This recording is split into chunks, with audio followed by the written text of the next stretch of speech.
Hello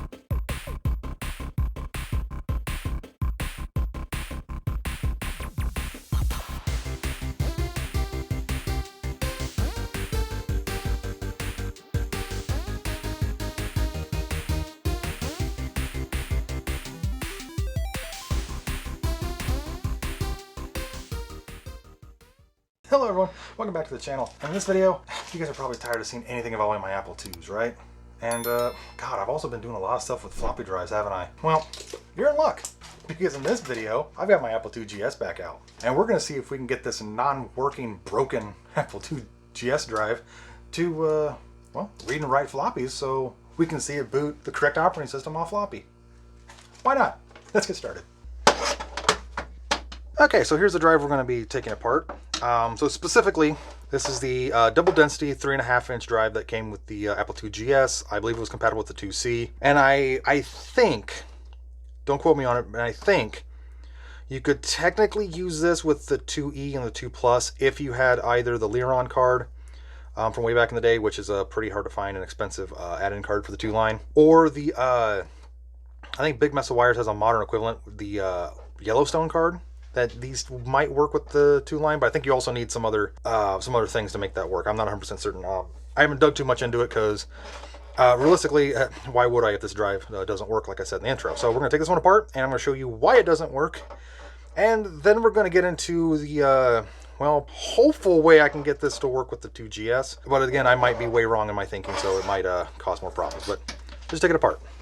And it's been a while since I've had this one apart.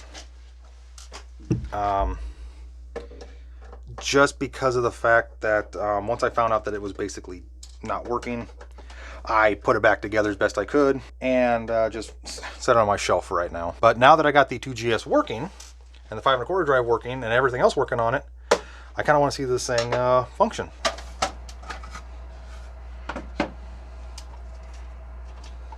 I'm trying to remember, did I have to slide it some direction? Yes. There we go. And we have 2 harnesses here. One is for the eject button, and one is for the LED light up front, which, yeah, I'm going to be retro brighting this next spring, so I'm not going to take that apart right now. I'll admit, Apple really designed these drives really well. Like, they're surprisingly serviceable. Like, just technically just a few screws, and this thing essentially just comes apart. Actually, I think I'm taking this out of order. I think I need to take that top plate off first. Yeah, I do. Oh, there goes my furnace. Okay.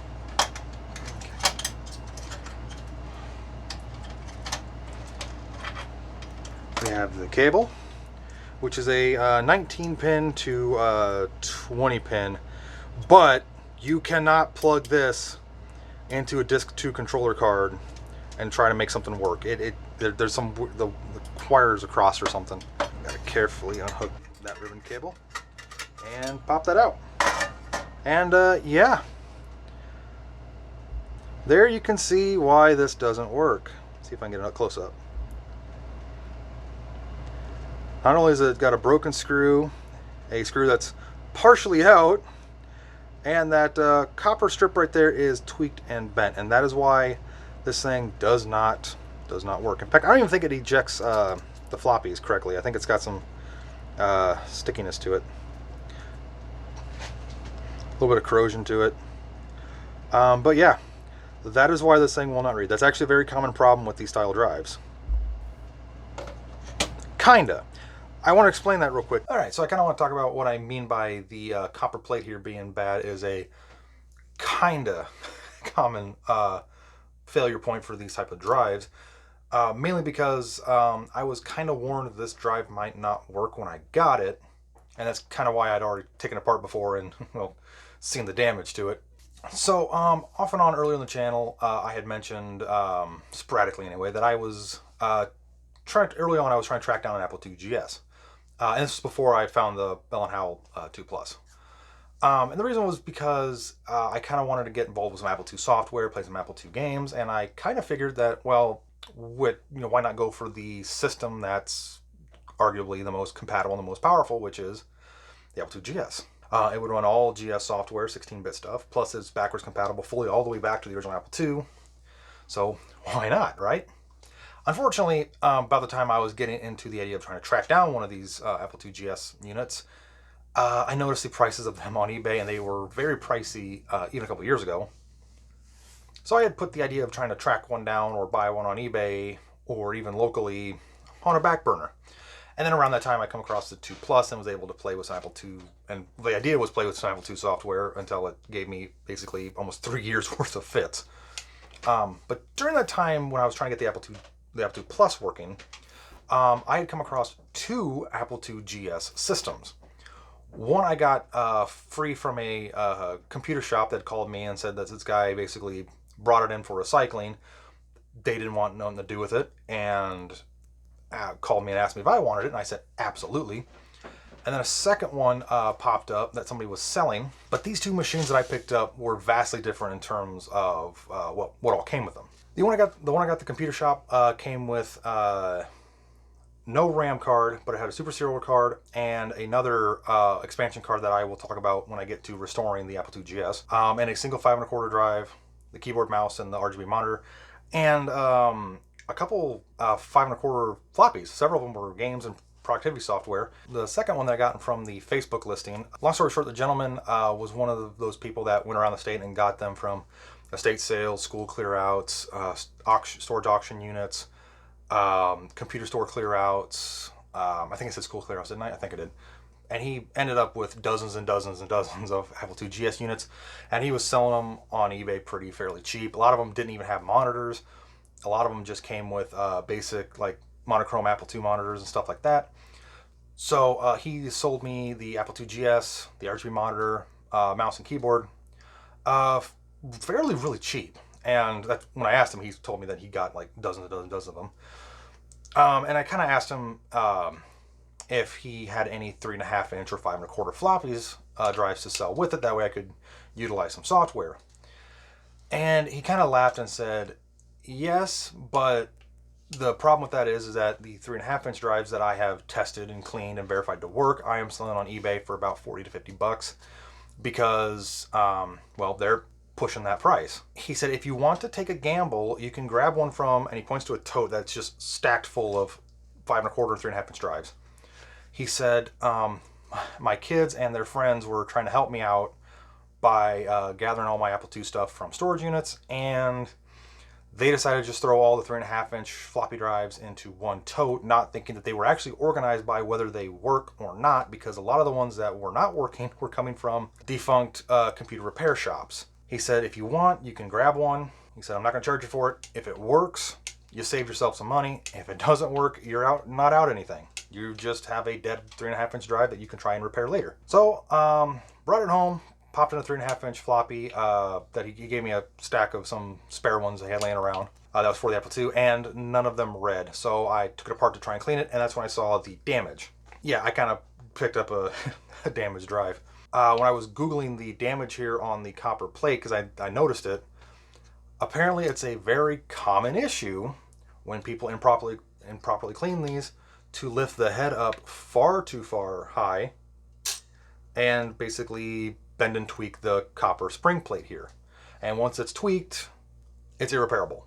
In fact, the fact that it's got some broken screws is kind of evident that that repair shop probably tried to fix it, broke a screw, couldn't get the other screw out, and just said screw it, put it back together, and threw it in a pile of parts for later. And well, now I have it down here. All right, so with all that out of the way, now we're going to get into talking about what I hopefully is going to work to get a 3.5 inch floppy to read on the Apple II GS. And it does not involve repairing this. I do want to apologize if anyone got the impression that I was going to show how to repair one of these drives with that kind of damage, because unfortunately I do not fully know how to. There are some people out there that are trying to find a good way to repair it, because unfortunately with the copper tweaked like that, it's almost impossible to get that to line up correctly. In fact, I don't even know if there is a known way to repair that copper at this current time. There might be somebody out there who's gotten it to work perfectly again, but usually once a soft metal like that deforms, it's way out of spec now, so there's almost no way to repair it. Unless you take another read head from another drive and swap it onto this unit here. But that runs the risk of getting the heads out of alignment, accidentally tweaking the copper spring on that possibly good read-write head, and that also runs the risk of something else being wrong with this drive. And there's a lot of corrosion on this drive and on the bottom of this plate here that you saw. Unfortunately, I'm not going to be trying to repair this drive, but instead what we're going to be doing is cheating a little bit. And by cheating, I mean this. I'm just going to pop this into that one's case. But unfortunately, it's not going to be that straightforward, because this is not a double density drive out of an Apple II GS or even out of a 2C Plus. This is the Sony MPF75W-01G 2 megabyte drive. This is actually a high density 2 megabyte drive out of a compact Mac. Specifically, this is one of the spare floppy drives I have for the Mac Classics. So we're going to hopefully, anyway, pop this drive into that housing, plug it into the 2GS, and fingers crossed it nothing goes wrong, but also fingers crossed that it at least reads a Apple II GS floppy. But before I go just plugging this into the Apple II GS, I do want to talk about why I think this is going to work, and hopefully not give us any issues, but also some of the risks that might be involved with this, because obviously this came out of a compact Macintosh and this is out of an Apple II GS. So the reason why this is kind of risky is because Macintosh and Apple IIs used completely different signaling and wiring on their 19-pin connectors. The Macintoshes do have an external floppy connector on the Macintosh, but it was meant for Macintosh specific external floppy drives. You cannot take a dedicated Apple II GS or Apple IIe or Apple II drive of any kind that's 19-pin and just plug it into a Macintosh without something possibly shorting out. Same goes for the Apple II line. You can't take a Macintosh specific external floppy and plug it into an Apple II and have things go good. But the reason why I think this is going to work is because, technically speaking, these drives are electrically almost identical, except this one's double density, this one's high density. In fact, what makes this drive compatible with this drive is this adapter board, which you can see changes some, looks to change some pins and signaling. So realistically, these two drives are mechanically the exact same. I should be able to pop this one, if it worked, into the Macintosh Classics mainboard, and well, it wouldn't read high density anymore. It would only be able to read double density, but it doesn't matter because electrically, these drives are basically the same. Mechanically, they operate in the same manner. It should be very similar to, well, like PC drives, in that a 1.44 high density will read and write double density drive disks, and that a double density drive can technically format a high density floppy as double density.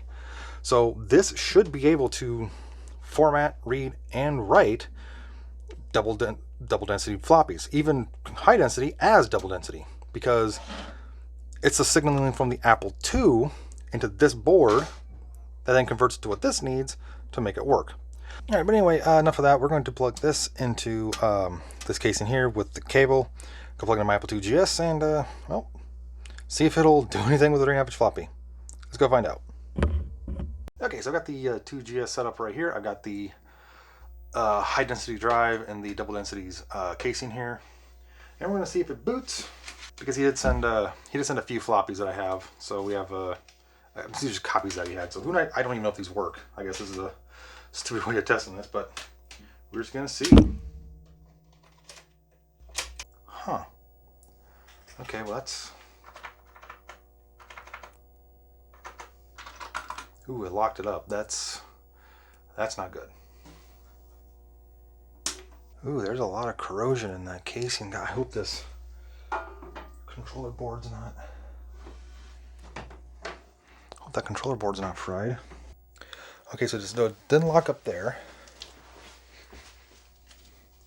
Let's put a floppy in.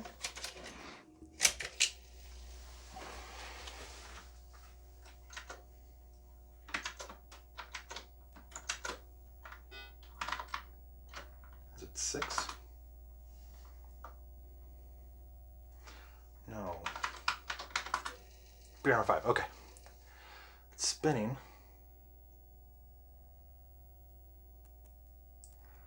And then stops. That's not good at all. Okay, well, let's just okay, well, I didn't lock it up fully. So let's try a different floppy. I just hope this thing didn't, like, something's not really messed up with that. Ooh, that's different. Will it load anything? Okay, so that one won't work. And for some reason, this one hard locks up the machine. Let's just see if ProDOS will load and see if it'll even detect the drive. Okay, so ProDOS is loading. It is detecting the drive. Okay, let's put disk in then. It's a little noisy, but it is doing something. Name, no files. IO error, block, $0.0002. Okay, so it's doing something.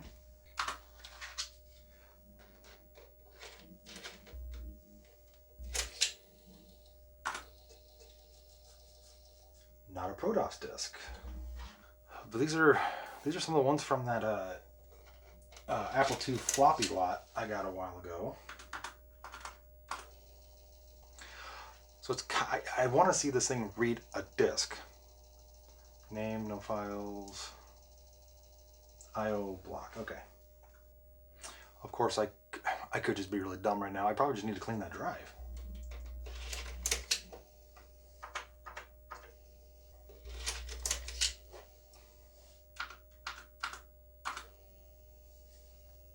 Ooh, it's reading files. That read files quick. Looks like it's some school stuff, assignments, work, test, family progress, fifth middle. Okay, so it is reading a disk. So, okay, so this floppy drive appears to be working in some capacity. I am getting block errors on a lot of these floppies here. This one is locking it up, and this one is saying unable to load ProDOS. That could just be these floppies are 30 years old and having bit rot and decay and all that kind of stuff, which is going to be kind of problematic if these don't work. I do have some floppies up here. I'm going to try and see if I can get it to boot off of a game. And if it does, then I'm going to grab my laptop, get A Pro running, and see if I can transfer over a GSOS boot disk. I do want to see this thing boot GSOS off a floppy. Okay, so I picked up at a garage sale a neat little floppy holder. It has some games in here. Got King's Quest 3, The Immortal, King's Quest 4, Xenocide, and California games. Let's see if that one works. Like I said, I want to see this load a game of some kind. Load some kind of, I want to see this thing load some kind of floppy. Please read. This is exciting, because I've never actually seen this thing load up any game off a floppy, and I'm actually really excited for this. It's kind of a loud floppy drive, but then again, it doesn't have any cases on it, so it loaded a game. No, because my joystick is not plugged in. It's somewhere.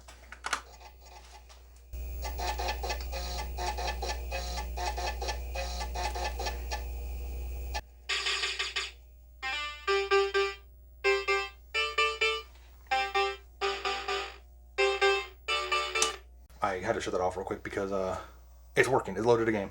My kid's napping like basically right above me. So yeah, I'm gonna get that floppy disk out. It's working. I'm gonna get my laptop hooked up with ADD Pro. See if it'll format a floppy, transfer something over. So yeah, I'll be right back. Okay.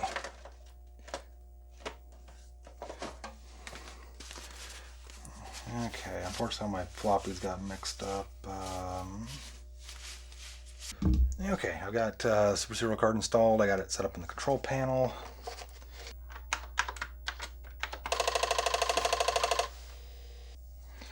Okay. Let's go to AD Pro. Alright, let's go to format. Alright, so I got this little case here of brand new floppies. We're going to see if it works. Okay, we have an IO error. And we have 1600 blocks, so blank, format, yes. Seems like it's formatting. Getting close to the end, so it is formatting it.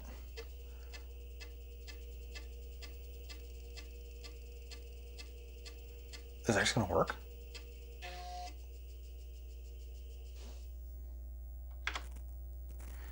Okay, it says it formatted it, so let's receive. That's strange. I'm in the... Okay, well, let's see if that works. There we go. Okay.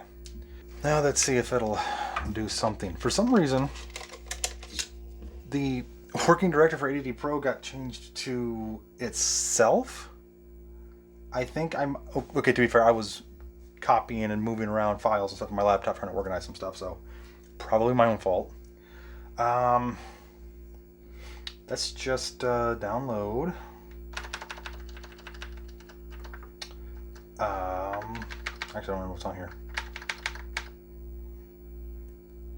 Let's just try this one. Okay, so it's going on blank. Will it write it though? Seems to be. This is going to take a while.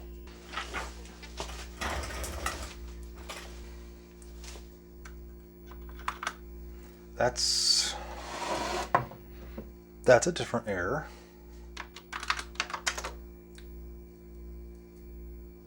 That's a really bad. Ooh, that locked up completely. It's not even done. It's not even done being sent all the way. All right. Time to diagnose some stuff, I guess. Okay, so I've spent the better part of about half an hour to an hour trying to figure out what is going on with this thing. I've been tweaking with it, messing with it, trying settings. It would lock up in about the exact same point during the exact same thing, and it was really, really confusing. I started to think that maybe there is something wrong with this drive because it did format all of these drives or floppies here. It did. It formatted all, so they were all correct. Said they were all blank in ADT Pro's format utility. So it was either a combination of, well, these are very late floppy disks, so you know it's possible that there are some reliability complaints apparently with some of these later ones. So maybe it's a combination of these are very new new floppies, and this old drive is having issues with it or something writing, but it's weird it's happening at the exact same point every time.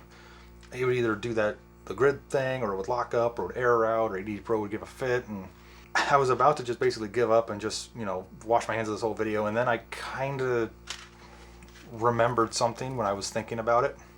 This is a high density floppy drive, and technically speaking, yes, it is plugged into a double density. Okay, it's not a double density controller, but the converter board and the floppy controller on the 2GS here, it's thinking it's supposed to be a double density, but the drive itself is high density. So I put a piece of black tape on this one, and it formatted and wrote correctly. So we're gonna pop it in and see if it'll boot this 2GS to well, it's a GSOS 5.04.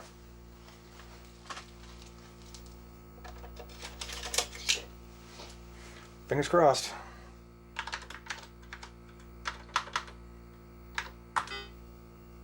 What? Yes! Oh, this is so exciting. Like really, really exciting. I'm trying to keep my voice down because my kid's basically right above me, but this is actually really cool because I have a working copy of GSOS. What's it trying to load? This should just be 5.04, shouldn't it? Oh. Okay, it took me a second to realize what was going on. What it was trying to load, because it should just be standard 5.04. I kind of goofed when I was reading and writing stuff because I was trying to figure out what was working, what not working, and I just went through my disk virtual disk list over here, and The image I wrote is actually the custom 5.04 that I made in CiderPress that I used to install on my 2GS emulator to create that custom hard drive image that I use for the 2GS that's in this emulator right here. So it has the Mr. Apple with the rainbow apple here, and it has the clock over here, which is way off. But yeah. Oh yeah, Apple 2GS Finder, which means I should have access to control panel. It's a little slow because it's trying to load off floppy, but, and hey look, set to the transwarp reporter is at 7 megahertz, 8K cache, version 105 ROM. Yeah, awesome.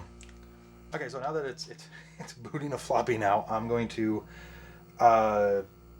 clean and lube that drive, and then I'm going to use ADD Pro here to make some more floppies. So this is awesome. I'm actually really excited by this. I now have a fully functional Apple IIgs setup, 3.5, 5.25 monitor, main unit, and technically a hard drive. So I'm actually really excited and really happy about this. So yeah, I'll be right back after I make some floppies. Actually, before I do, is that going to eject it correctly? It ejected. Awesome. All right, let's get to disk making.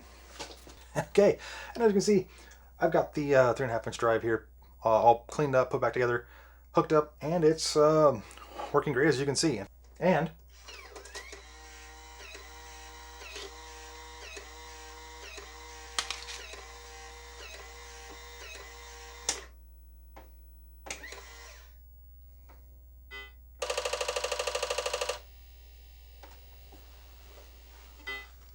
okay, well, it was working great when I had it all apart. In fact, it was working so good I had to stop myself from making too many floppies, because I have a tendency to kind of go overboard with making physical floppies for things once a method's working. And the reason why I say that is because ever since I put that all back together, if I hit the eject button, it will constantly cycle the ejection mechanism and just sit there and just until I power cycle the machine. So there's something weird I crossed. I need to take it back apart. I didn't notice it until I went to eject one of these floppies just now, and it just kept doing it.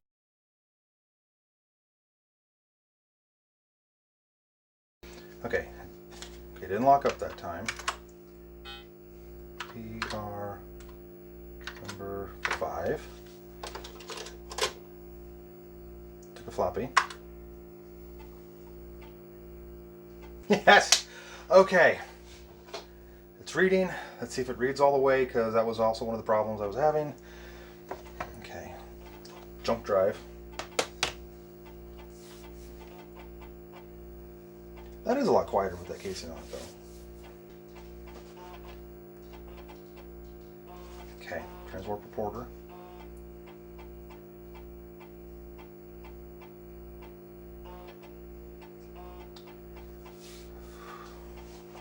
And of course my furnace would kick on. Awesome. But hey! It fully loaded GSOS. Okay, and now to make sure, the ejection works. Come on, God, that was a trip. Okay, so I need to explain this real quick, because it's been a day or two. Okay, so I need to explain all of that, what I just did, and why all this is torn back apart, and why there's a sudden jump into me wearing a completely different shirt. Because it's actually been a couple days. I wanted to record this because the video was supposed to be out tomorrow at noon, but it's probably not going to now. It's probably going to be a Wednesday at this point. But yeah, I want to explain all this. So as you just saw when I was wearing the gray shirt and everything, I mentioned that the 3.5-inch drive was ejection cycling. But that was just the beginning of the issues I started to have. The whole issue started when I was writing the final floppy that I was going to write during this whole batch process of me using ADD Pro. It failed to write it again, which I thought was pretty odd. So I tried it again, and it did write it, but it took forever to get it to fully write. Which I just assumed, well, maybe the drive's dirty. I was using an older floppy disk instead of a brand new one, so maybe it got a little dirty. So I cleaned the head, put the drive back together, and if I hit the ejection button or hit eject on GSOS, when it finally did load, it took forever to load GSOS for some reason, even longer than it did there, it would just eject cycle constantly. So I thought maybe the ejection motor was going bad or out, or the gears finally stripped, so I swapped ejection motors from the double density drive onto the high density drive. But it was still doing it. And the weird thing was, it was actually ejecting the floppy, and then it would just keep ejection cycling. So I took the casing completely off, thinking the button was stuck, or there was something wrong with the button, or whatever. But that was just the beginning of my problems, because every floppy I popped in that drive to try and get it to read, it was failing more and more. It would fail earlier each time until it got to the point where it wouldn't even read the floppy. It would just say unable to load ProDOS. And then it got to the point where it was giving me an I/O error sometimes on power up, and it would give me a select boot device error on startup, which is never good when you have a floppy drive plugged in with a floppy disk in it. So I tore the whole thing back apart, took all the mechanisms back apart off of the drive, and checked everything. You know, did I get any like of the lubricant or grease, lithium grease that I was using on any sensor? Maybe it was, you know, thinking something, but no, there wasn't. So I decided to experiment with this, and I plugged the double density drive back into the controller board, and it stopped ejection cycling. But as soon as I plugged the high density drive in, it started ejection cycling and not responding at all. In fact, it even locked up the Apple IIs a few times, which was really annoying. So I think at some point something happened to this, well, at least the control board here on the bottom of this high density drive. So I took the high density drive, because this is it right here, back out of this chassis, and I went into the workbench real quick, and I swapped the read-write heads, which is very risky, because if I get that out of alignment at all with the track 0 sensor here, then it's screwed. Because I have not found a way to, or found a forum that talks about realigning that. And I even took the cleaned up and lubed mechanism here and transplanted it onto the double densities controller board and main unit, and well, it's working just fine. But this brings up the problem of I have no idea what happened with this, because I checked, after all that, I didn't know if it was going to work, and it was working. So between me recording all that and now, I did check some forums, and I found no reason why this wouldn't have worked.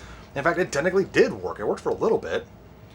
I even Googled all the pinouts for the 20 pin right there, and between the double density and the high density, they're actually identical. So there's no electrical problem that happened with this drive. But this drive was also in the Compact Classic, and it was also in a box of spare parts for a couple of years getting moved around. It's possible something, you know, got messed up with this drive while it was getting moved around. Plus, realistically, those Compact Classics were being used up until 2001. So basically an entire decade of constantly being used, and then 20 years of non-use. Probably finally just gave up the ghost and was having electrical problems, which I can't explain it. It's realistically, I don't think anything I did. But yeah, that's it's the main nature of vintage machines. But anyway, it's now fully working. It's now fully reading, fully ejecting, fully writing, because I did experiment with writing a couple more floppies, and well, it wrote them. So we're just going to go with that. It is kind of annoying that effectively a high density drive did die in all this, but again, I don't think it's anything I did. I don't believe anyway. There might have been something that caused it electrically, but I can't find where. Anyway, yeah, back to back to past me, I guess. Oh boy, let's turn this stuff off. Anyway, I wasn't focusing on trying to write any games to floppy. I was more concerned about getting operating system and utility floppies going that way. I had the basics going so that in the future I could make some game floppies. Because my idea is I want to use the floppy emulator, play some games, see which ones are really fun and might be my favorite, and then write on the floppies. And also I didn't want to waste all my known good 3.5-inch floppies, because I do need to save some for my Amiga back here once I get it all hooked up and running. Alright, so let's take a look at the floppies I made. I have the Oops, but it's a good Oops, the custom OS 5.0.4, which has the transwarp reporter, so I can select the clock speed on the fly, the Mr. Apple, which cycles through to make sure your machine didn't lock up, and the clock on the desktop. It does, obviously that uses up a lot more RAM, so this is really not meant for like playing any games, but it's mainly meant for just getting it booted up to GSOS and using it from there. I also made unaltered 5.0.4, which the system and the tools disk. The tools disk does work with my custom version. It just has some extra utilities that wouldn't fit on the single floppy. And the main reason I went with that was because I already had them downloaded. And then this way it's the stock one, uses less RAM, so if there's any RAM conscious games, it'll be able to work correctly. Plus I thought about doing GSOS 4, but apparently it has some reduced features, and apparently the latest version of GSOS, which is actually still going, uses a lot more RAM, to the point where, I think I said this in the hard drive emulator video, I need more than 1 megabyte of RAM with this thing to use. So 5.0.4. I opted not to, cause, again, my thought process was something wrong with these floppies, so I didn't use them. I actually went and got some different ones. So I have ProDOS 2.4.2, which is from 2018. It has ADD Pro on it, and it works with this, so it'll just make, I can just boot it up and I can just immediately get into ADD Pro, or I can immediately copy disks, format disks, and just go from there. I tried to remake the Apple II desktop, but this one failed as well. In fact, it almost failed the exact same way, so I think there's something wrong with that image that I need to just re-download it, so this one needs to be remade. I also have ProDOS 2.4.3 from 2023, which is, I think, the most up-to-date operating system for an Apple II machine in total.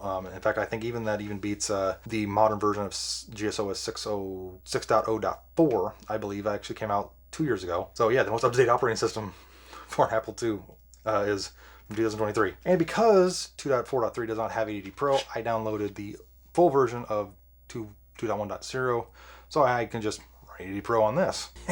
And yes, I understand the complete waste of time and redundancy it was to get a floppy drive working for the 2GS. I mean, after all, I have this hard drive emulator here, which works really, really well. It has a few quirks, but it works really well. So I technically don't need the drive to work, especially the fact that I took basically one of my spare ones for my Mac Classic, you know, when I could just copy files over on a whim.